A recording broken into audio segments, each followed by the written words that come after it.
नमस्कार, मेरा नाम राजकमल है। सुबह के 8:30 बज चुके हैं और आपने प्रतिदिन की तरह लाइव सिटीज का विशेष कार्यक्रम सुबह की चाय देखना शुरू कर दिए हैं। आज तारीख है 24 अगस्त। आज का दिन बिहार की राजनीतिक गलियारों में काफ़ी मायने रखने वाली है। आज कई मुद्दों पर हम बातचीत करेंगे। बातचीत करने के लिए हमारे साथ सीनियर जर्नलिस्ट रवि उपाध्याय जी हैं। सबसे पहले तो हम बात करेंगे कि आज सीएम नीतीश पूर्णिया जाएंगे। पूर्णिया में वो बड़ी बैठक करेंगे। क्या बैठक करेंगे, क्यों बैठक करेंगे, इन तमाम मुद्दों पर हम बात करेंगे। इससे पहले दूसरा सबसे बड़ा मुद्दा यह है कि नेता प्रतिपक्ष तेजस्वी यादव की टेंशन बढ़ गई है। तेजस्वी यादव की पार्टी आरजेडी में भगदड़ मची है। कई बड़े बड़े नेता करीबी पार्टी छोड़ रहे हैं। आखिर क्या हुआ है पार्टी के अंदर, इन मुद्दों पर भी हम चर्चा करेंगे। तीसरी सबसे बड़ी खबर यह है कि रितलाल यादव के भाई पर एम्स के बड़े अधिकारी पर गोलीबारी का आरोप लगा था, जिसके बाद अब रितलाल यादव भी कैमरे के सामने आए और कैमरे के सामने आकर उन्होंने क्या कुछ कहा है, इस पर भी हम बात करेंगे। इसके साथ ही हम ये भी बात करेंगे कि आखिर 25 तारीख को अब बिहार के बाद चिराग पासवान झारखंड में बड़ी बैठक करने वाले हैं। बैठक क्यों कर रहे हैं, आखिर उनकी नज़र झारखंड पर क्यों है, हम इस मामले पर भी बातचीत करेंगे। वहीं हमारे पास पांचवी खबर यह भी है कि बीजेपी जो है अब धानुक समाज पर नजर गड़ाई हुई है। बिहार में कोयरी कुर्मी की राजनीति हुई, यादव की भी राजनीति हुई, अब धानुक समाज की ओर बीजेपी देख रही है। हम बातचीत करेंगे और समझेंगे कि आखिर धानुक समाज पर क्यों बीजेपी की नजर है। छठी खबर है, सबसे बड़ी खबर यह है कि बीते दिनों रोहतास में लगातार कई घंटों तक पुलिस और पब्लिक के बीच झड़प हुई। झड़प काफी बड़ी थी, कई पुलिस वाले तो घायल भी हो गए थे। इन तमाम मुद्दों पर हम विस्तार से बातचीत करेंगे। सर, सबसे पहले हम शुरू करते हैं। नीतीश कुमार आज पूर्णिया जा रहे हैं, क्या कुछ होने वाला है? देखिए, निश्चित रूप से पूर्णिया में एयरपोर्ट बनना है जी। उसकी हरी झंडी केंद्र की नरेंद्र मोदी सरकार ने दे दी है और लंबे समय से यह मांग पूर्णिया में एयरपोर्ट बनाने की, हवाई अड्डा बनाने की मांग थी। और पूर्णिया समझा जा सकता है कि कितना संवेदनशील जगह है। संवेदनशील कहने का मतलब वो बॉर्डरिंग माने नेपाल से लगा हुआ इधर से, तो यह ऐसे में वहां पर एयरपोर्ट की मांग वहां की लंबे समय से थी। लोग वहां पर एयरपोर्ट की मांग चाह रहे थे, कर रहे थे। और इस बार राजेश रंजन और पप्पू यादव जो पूर्णिया से इस बार निर्दलीय सांसद जीत करके आए हैं, उन्होंने भी पूर्णिया में एयरपोर्ट के मसले को लेकर के, एयरपोर्ट की मांग को लेकर के लोकसभा में चलते पिछला जो सदन चल रहा था, सत्र चल रहा था, उसमें उन्होंने बढ़ चढ़ करके बात कही थी। और कहीं ना कहीं वो नागरिक उड्डयन मंत्री से भी मिले और कई बड़े नेताओं से मिलकर के यह पूर्णिया में एयरपोर्ट, हवाई अड्डा बनाने की मांग रखी। और उनकी बात पर कहीं न कहीं केंद्र की सरकार ने विचार किया और अब वही केंद्र की सरकार ने हरी झंडी दे दी। इसी को लेकर के नीतीश कुमार मुख्यमंत्री बिहार जो है वह पूर्णिया में हाई लेवल मीटिंग करने जा रहे हैं एयरपोर्ट को लेकर के, या और उसके बाद से आम आवाम से जुड़ी हुई अन्य जो मुद्दे हैं उसको लेकर के। तो निश्चित रूप से जब नीतीश कुमार मुख्यमंत्री बिहार अगर बैठक लेते हैं तो वह high level meeting, automatic high level meeting हो जाती है, वो कहने की आवश्यकता नहीं है। तो वो, लेकिन वह एयरपोर्ट में, पूर्णिया में एयरपोर्ट को लेकर के यह बड़ी बैठक आज नीतीश कुमार करने वाले हैं। और नीतीश कुमार पहुंचेंगे तो अधिकारियों को इसके अलावा पूर्णिया में अन्य जो समस्याएं हैं उसको लेकर के भी वह अधिकारियों को वह डायरेक्शन देंगे, निर्देश देंगे। और फिर वो पूर्णिया का एयरपोर्ट मामला काफी हाईलाइट भी रहा था। पिछले दिनों वहां के सांसद पप्पू यादव ने यह भी कह दिया कि हम नीतीश कुमार के साथ मिलकर काम करने को तैयार हैं। बिल्कुल बिल्कुल, पूर्णिया के विकास के लिए। देखिए, निश्चित रूप से यही होता है, जब मुंह से मुंह मिलता है तभी जो है सो आम आवाम को उसका लाभ, उसका फायदा मिलता है। तो अब हाँ, क्षेत्र का विकास तो होता ही होता है। और मुख्यमंत्री से पप्पू यादव ने एक बड़ा आग्रह, बड़ी बात कह दी, आपके साथ मिल करके हम क्षेत्र की जनता को या बिहार के विकास को कह ले तो हम लोग बात करना चाह रहे हैं, काम करने के लिए। तो यह एक बड़ी बात। जी जी। और दूसरी खबर सर ये है, सबसे बड़ी खबर है अभी इन दिनों जो चल रही है बिहार की सियासत, बिहार की राजनीतिक गलियारों में आरजेडी में भगदड़ मची हुई है। नेता प्रतिपक्ष तेजस्वी यादव काफी टेंशन में है। क्या कुछ चल रहा है अंदर खाने में? देखिए, सबसे बड़ी बात है राजकमल जी, जहां तक हम देख और समझ पा रहे हैं, तेजस्वी यादव नेता प्रतिपक्ष हैं और लालू प्रसाद यादव की लिगेसी उनके पास में एक बड़ा धरोहर के समान है। तो तेजस्वी यादव की परेशानी का सबब ये हमारी समझ से, ऐसे नेता लोग तो किसी बात को ऑन कैमरा या पब्लिक डोमेन में नहीं कहते, वो हर बात का बोल देंगे कि नहीं झोलझाल है, नहीं ऐसा कुछ होने वाला नहीं। लेकिन आप देखिएगा कि पिछले दिनों मैंने पार्टी के राष्ट्रीय महासचिव का पद, मैंने पार्टी छोड़ देना, श्याम रजक का, जो बड़े समाजवादी नेता और पूर्व मंत्री और दलित चेहरा, उसके बाद से वीरसन पटेल, एक बड़ा नाम, बड़ा चेहरा, और वह भी पार्टी के प्रदेश उपाध्यक्ष के पद से उनका भी छोड़ देना। फिर जो देवेंद्र यादव का छोड़ना, देवेंद्र यादव पूर्व मंत्री, केंद्रीय मंत्री रह चुके हैं और पार्टी के आरजेडी के राष्ट्रीय उपाध्यक्ष भी थे। हाँ, तो ये देवेंद्र यादव का भी, और वह भी समाजवादी विचारधारा के बहुत बड़े वो में, तो वो उनका छोड़ना, उसके बाद से बुलो मंडल का छोड़ना, उसके बाद अशफाक करीम का छोड़ना, तो यह सब कहीं ना कहीं अशफाक करीम मुस्लिमों का हाँ नेता माने जाते हैं। निश्चित रूप से उनकी जो बड़ी पहचान है, तो वह यह सब एक है निश्चित रूप से पार्टी के अंदर। और आप जब 2025 में बिहार विधानसभा के चुनाव की तैयारी कर रहे हैं, और यह जो हम जितना भी नाम हम लोग जो अभी तो मोटे तौर पर यह नाम हम लोग के जहन में है कि श्याम रजक दलित, वीरसन पटेल कुर्मी समाज से, आपको देवेंद्र यादव यादव से हैं, बुलो मंडल समाज से आप जान ही रहे हैं, अशफाक करीम मुस्लिम चेहरा, तो यह सब जो जातीय समीकरण की बिहार में बात होती है, उसमें कहीं ना कहीं इन लोगों का छोड़ करके जाना, पार्टी से अलग जाना, तो यह कहीं ना कहीं निश्चित रूप से आरजेडी के लिए आपको परेशानी का सबब है। और 2025 में आप अगर बेहतर करना चाह रहे हैं और मजबूत और जनाधार वाले नेता पार्टी को छोड़ करके हट रहे हैं, तो यह निश्चित रूप से पार्टी के लिए यह शुभ संकेत तो कम से कम नहीं माना जाएगा।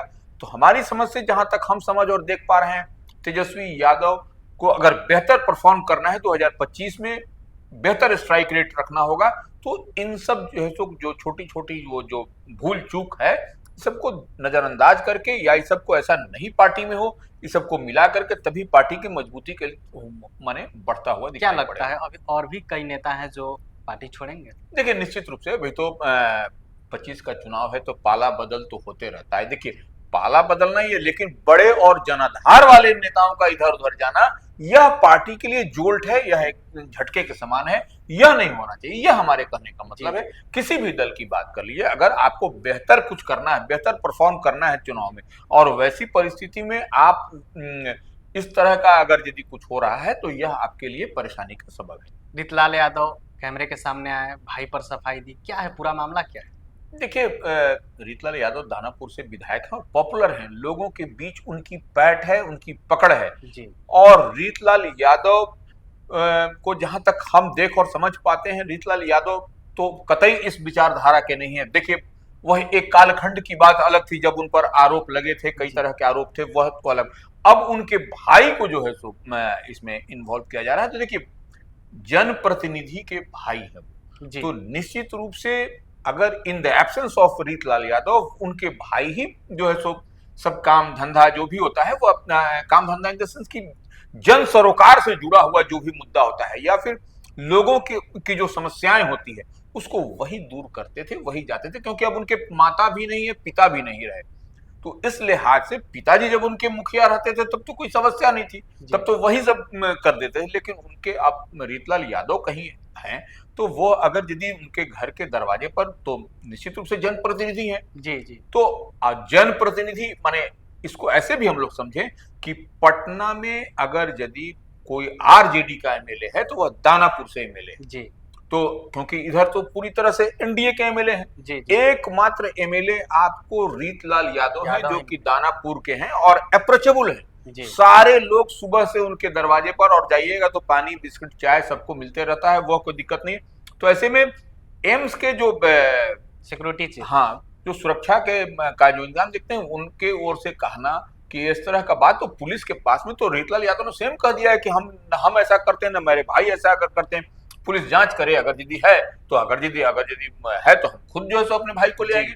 तो यह एक तो निश्चित रूप से रीतलाल यादव के भाई की बात है, तो पुलिस अनुसंधान करेगी, देखेगी। लेकिन ये उनके भाई पर इस तरह का कोई, हमको नहीं लगता है कोई इस तरह का बात होगा। अब ऐसे तो किसी के बारे में कोई कहा नहीं जा सकता, लेकिन इस तरह का आरोप जो लग रहा है, वह आप जनप्रतिनिधि के भाई हैं तो हो सकता है किसी काम से वो फोन किए हो, हाँ, किसी को भर्ती कराना हो, किसी को लाल यादव बेहतर। ने साफ साफ कहा है कि कई लोगों से फोन पर बातचीत होते रहती है, नहीं नहीं, वो तो काम के बट सिलसिले में लोग फोन करते हैं, देखिए, हालचाल जानने के लिए बट फोन करते ऑब्वियस हैं। है कि मान लीजिए हम ही अगर पत्रकार हैं तो जी। हमारे फोन पर कोई से हमारे घर में कोई फोन आ गया तो कोई फोन पिक करेगा, कोई फोन रिस्पॉन्स करेगा, तो जी। वह कोई बात नहीं है। लेकिन और एम्स के में अगर मान लीजिए वो बड़े सुरक्षा के देखते होंगे तो कोई इस लिहाज से कोई बात किया होगा तो बात करना कोई गुनाह नहीं है। यह तो लेकिन अब उस कनेक्शन में कि अगर यदि उनकी गाड़ी पर हमला हुआ और उसको कनेक्ट कर देना, जोड़ देना, यह जो है सो यह तो मैटर ऑफ इन्वेस्टिगेशन है हाँ। और पुलिस इसकी जांच करेगी, जांच उसके करेगी। बाद ही पता चल उन्होंने पाएगा। साफ तौर पे कहा भी है कि अगर इसमें मेरी भाई की संलिप्तता पाई जाती है तो हम खुद पकड़कर थाने तक ले जाएंगे। बिल्कुल बिल्कुल सही बात। और अब अगली खबर ये है सर, बड़ी खबर है, चिराग पासवान की अब नजर झारखंड पर है, 25 को बड़ी बैठक कर रहे हैं, क्या देखिए, मायने है इसका? चिराग पासवान की पार्टी लोक जनशक्ति पार्टी रामविलास, बिहार में आपने देखा कि किस बार के लोकसभा चुनाव में 100% स्ट्राइक रेट रहा। जी जी। तो वही अब वो झारखंड में भी चिराग पासवान की पार्टी इस बार जो है सो चुनाव लड़ती हुई विधानसभा का चुनाव वहां पहले जी, होने वाला है, जी। बिहार से पहले। हाँ। तो इस लिहाज से वहां पर वह अपनी फील्डिंग सजाते हुए यह दिखाई पड़ रही है और 25 तारीख को माने कल जो है सो वहां पर नेशनल स्कूटी की राष्ट्रीय कार्यकारिणी की बैठक लोक जनशक्ति पार्टी रामविलास की, चिराग पासवान की पार्टी की होने जा रही है झारखंड की राजधानी रांची में। तो वो उसमें पूरी तरह से आपको ब्लूप्रिंट तैयार किया हुआ है, क्या करना है, कैसे करना है। और देखिए सबसे बड़ी बात है कि झारखंड विधानसभा का स्ट्रेंथ क्या है। 81 माने विधायक हैं वहां, 81 सदस्यीय विधानसभा है वहां। तो उसमें 9 सीट ऐसे हैं जो कि रिजर्व सीट है, सुरक्षित सीट है SC ST के लिए। जी। तो चिराग पासवान की नजर निश्चित रूप से वहां पर है और वहां पर डिसाइडिंग फैक्टर होते हैं SC ST। 14% दलित है। हाँ, दलित है वहां। तो वही हम कह रहे हैं कि वहां डिसाइडिंग फैक्टर हैं। और चिराग पासवान की पार्टी की USP जो है सो सिर्फ दलित और SC ST नहीं है, वह अन्य वर्ग को भी अपने साथ में टैग करके जोड़ करके लेके चलते हैं। तो यह एक बेहतर जो है सो वो उनकी रणनीति है और इसी लिहाज से जो बैठक होने जा रही है वहां पर चिराग पासवान की पार्टी के, उसमें बेहतर आपको कुछ न कुछ दिखाई पड़ेगा कि वहां झारखंड विधानसभा के चुनाव में उनकी पार्टी लोक जनशक्ति पार्टी रामविलास कितना बढ़िया परफॉर्म करेगी और एनडीए को निश्चित रूप से एनडीए को मजबूती मिलेगी। एकदम एकदम। ये बीजेपी का धानुक कार्ड क्या है सर? देखिए, बीजेपी बिहार में आपको 25 में चुनाव होना है, हो सकता है उससे पहले हो जाए। तो भारतीय जनता पार्टी निश्चित रूप से धानुक समाज को अब अपने पाले में मजबूती से करने के लिए, पिछड़ा अति पिछड़ा धानुक समाज आप जान ही रहे हैं, जी। तो वो उसको साधने की कवायद में है। और यही जो रामफल मंडल का जो कार्यक्रम किया गया, राम शहीद, तो उनको शहीद का दर्जा देने की बात हुई, खुद केंद्रीय मंत्री शिवराज सिंह चौहान आए थे। बिल्कुल। तो ये निश्चित रूप से ये एक बड़ी पहल है। और देखिए, जातीय समीकरण तो आपको साधना ही पड़ेगा। धानुक समाज लॉकुश कॉम्बिनेशन की बात हम लोग करते हैं। बिहार में एनडीए के पाले में नीतीश कुमार हैं और इधर उपेंद्र कुशवाहा, सम्राट चौधरी वगैरह वगैरह, तो यह सब बड़े नेता। तो लॉकुश कॉम्बिनेशन के साथ धानुक समाज भी मजबूती के साथ अगर रहेगा तो 2025 के चुनाव में किला फतह करने में देरी नहीं। एकदम ये अंडरस्टूड है, इसमें कहीं पूरी तरह से क्लियर भी है। ये खबर बीते दिनों रोहतास से आई, जहां पुलिस और ग्रामीणों के बीच झड़प हुई। झड़प 5 घंटों तक चली, जिसमें कई पुलिसकर्मी भी घायल हुए। आखिर पुलिस के प्रति नाराजगी इतनी क्यों? देखिए, इस मामले को थोड़ा सा समझना पड़ेगा। ये रोहतास जिला है, उसमें बड्डी थाना है जी, थाना बड्डी है। वहां पर जो है सो व्यवसायी जो सवर्ण माने सोने के व्यवसायी माने गोल्ड के जो व्यवसायी होते हैं, तो वह उन पर जो है सो गोली अपराधियों ने मार दिया। तो व्यवसायियों में आक्रोश हो गया जी। और लोकल वहां के लोग थे, कोई बाहर तो कोई रहे नहीं। तो वह स्थानीय लोगों का जो है सो उग्र तेवर और थाना पर जो है सो हमला कर देना, तो वो तोड़फोड़ हुआ और उसके बाद से कई पुलिसकर्मियों को भी चोट लगी है। एसएचओ की उंगली टूट गई हाँ, है, ऐसी खबर आ रही बिल्कुल, बिल्कुल। तो वो उधर से पुलिस को भी देखिए पथराव होगा, ये ईंटा पत्थर चलेगा तो निश्चित रूप से थाना प्रभारी हो या आम आवाम किसी को भी लग सकता है, उसमें कोई दिक्कत नहीं है। है जी, और लोगों को भी चोटें लगी हैं। एकदम लाठीचार्ज भी हुआ था। बिल्कुल, तो ये जो है सो पुलिस ने आत्मरक्षार्थ वो कार्रवाई की कि अब लाठी पत्थर जब मने चल रहा है तो लाठी चलेगा ही उसमें। जी, तो वो हुआ, उसमें कई लोग घायल भी हुए हैं, तो इसी को लेकर के और जो व्यवसायी को गोली लगी संभवतः उनकी मौत भी हो गई, जो जानकारी छन जी, करके आ जी, रही। जी। तो इसी को लेकर के थोड़ा-सा उपद्रव उत्पात मचा था और वही बड्डी थाना पर जो है सो ये तोड़फोड़ की जी। कार्रवाई हुई। तो आपने सुबह की चाय में उन तमाम मुद्दों को जाना जो आज काफ़ी चर्चा में है। फिलहाल बने रहें लाइव सिटीज़ के साथ।